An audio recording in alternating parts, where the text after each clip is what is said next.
Ba't ka ba iyak ng iyak? Mahal ba nagastos mo? Ano ba? Ba't ka ba umiiyak? Meron ka bang gusto sabihin sa kanila bilang 2 beses ka nang nag-asawa?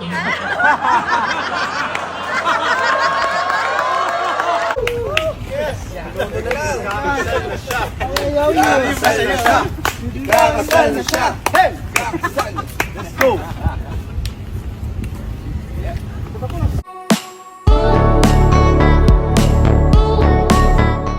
Napawi nga ang kasiyahan matapos ang kasal na Robbie at Mikey.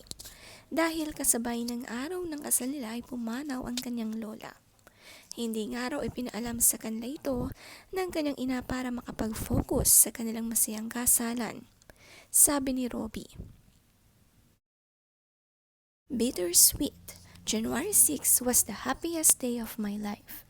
My heart was filled with immense gratitude, from preparations in the morning to the ceremony to reception which lasted until dawn.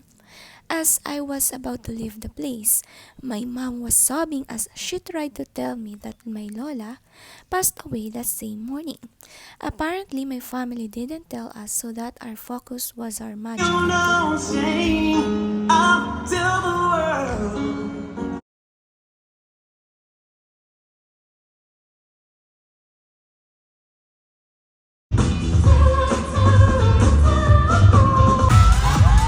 Napakabait nga ng ina ni Robbie na talagang tiniis na hindi muna ibalita sa anak ang nangyari.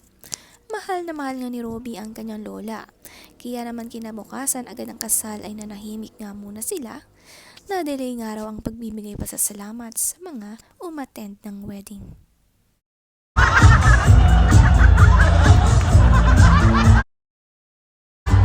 Thank you, Doctor. Can you go, Doctor? Salamat at pinahamak mo na. Baka ma-check up pa tayo ni Doktor.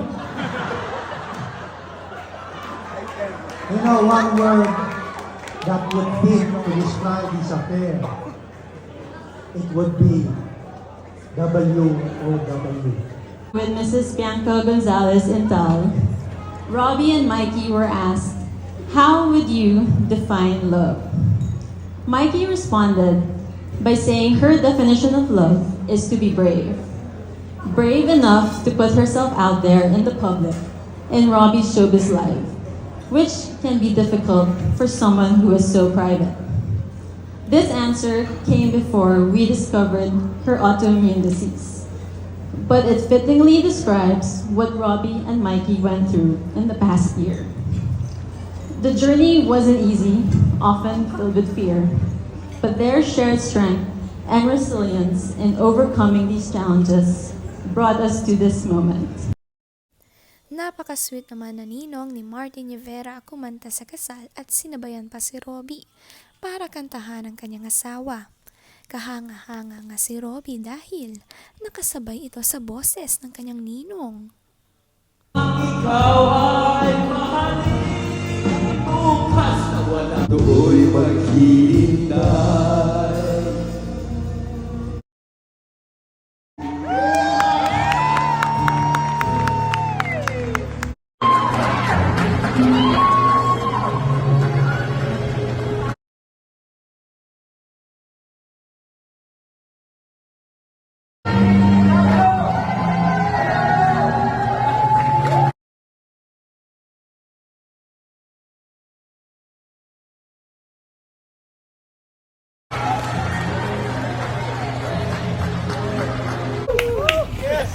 Kakasal na siya! Kakasal na siya!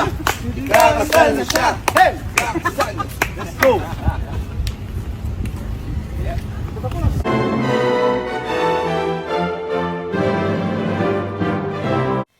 Ang daming napagdaanan ng dalawa bago nga sila ikasal at sa araw mismo ng wedding ay namaalam ang lola ni Robbie. Kayang-kaya nga nila ang mga pagsubok na dumadating sa tulong ng pagmamahal ng pamilya nila.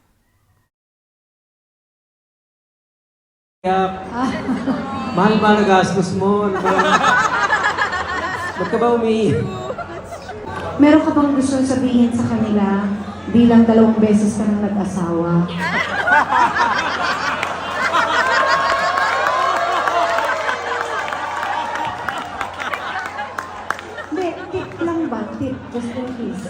Huwag niyong gagawin yung ginawa ko.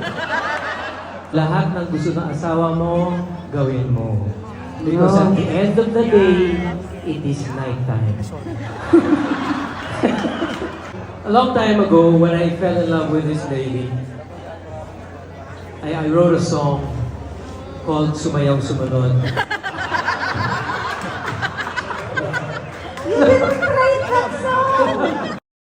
A long time ago, Nakakatuwa naman nga ang advice ng mag-asawang Regina at Ogie.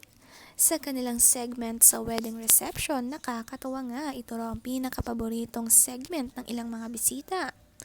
Tinanong nga kasi ni Regine si Ogie kung anong advice bilang pangalawang beses na siyang nag-asawa.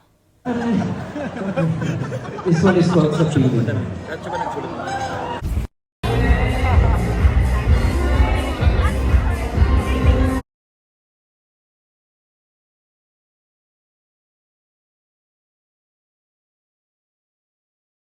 Si Lenny Robredo din naman isa sa mga principal sponsors ni Robbie at Mikey, pati na rin nga si Piolo Pascual. Kabilang din dito ang mag-asawang Ogie Alcacid at Regine Velasquez. Kumpleto ang kanilang mga sponsor na talagang mahal na mahal silang mag-asawa.